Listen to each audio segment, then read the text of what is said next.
I would absolutely love this story I'm about to tell you if it hadn't wreaked so much havoc and created so much chaos and done so much damage to the United States. Dinesh D'Souza, the director of the obviously bogus film about non-existent voter fraud 2000 Mules, acknowledges that there are flaws in the film. Now, this is the understatement maybe of the century when it comes to voter fraud. New York Times reporting on this.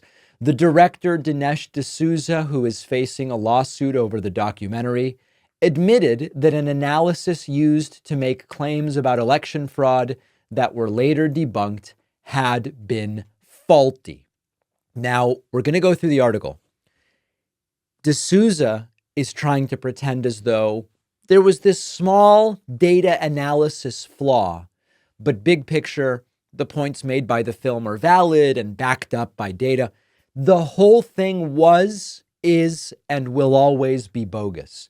Dinesh put out a statement where he said, "We recently learned that surveillance videos used in the film may not have actually been correlated with the geolocation data."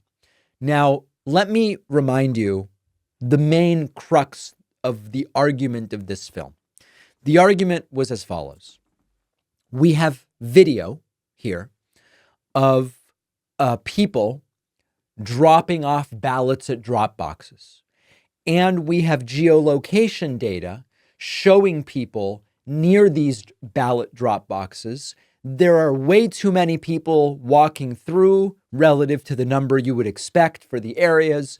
It's obvious that what's happening is that the ballot drop boxes are being used to just submit gobs and gobs of fraudulent votes, and the whole thing was bogus. Now, even without knowing that the geolocation data they put up on the screen has nothing to do with the videos they show you of people putting ballots in a box, it always was specious.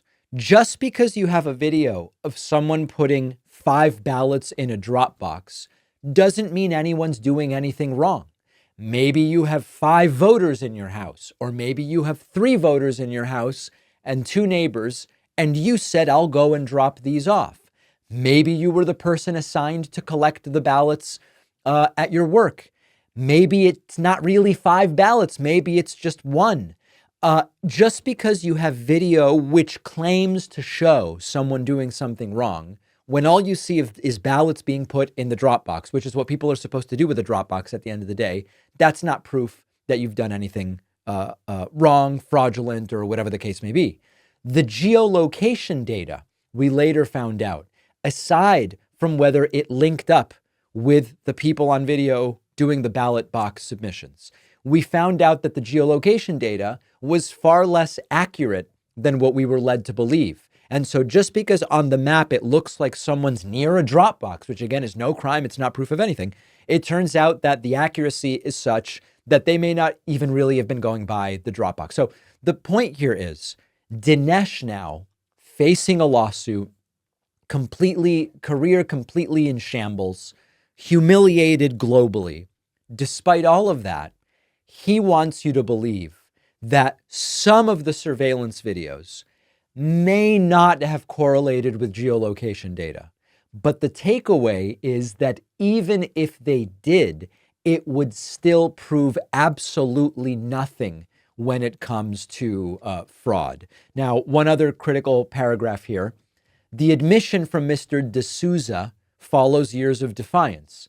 He had long argued that the evidence in his film was sound, even as election experts at the state and local levels declared the conclusions unfounded. In 2022, the Republican Attorney General of Arizona asked the FBI to investigate True the Vote, that was the source of the geolocation data, for ignoring requests to share the documentary's evidence. The film helped demonize drop boxes as a fraudulent method of voting in the eyes of many Republicans. Of course, there is no evidence whatsoever that drop boxes are a tool of fraud or any of it. This should be it for the entire film.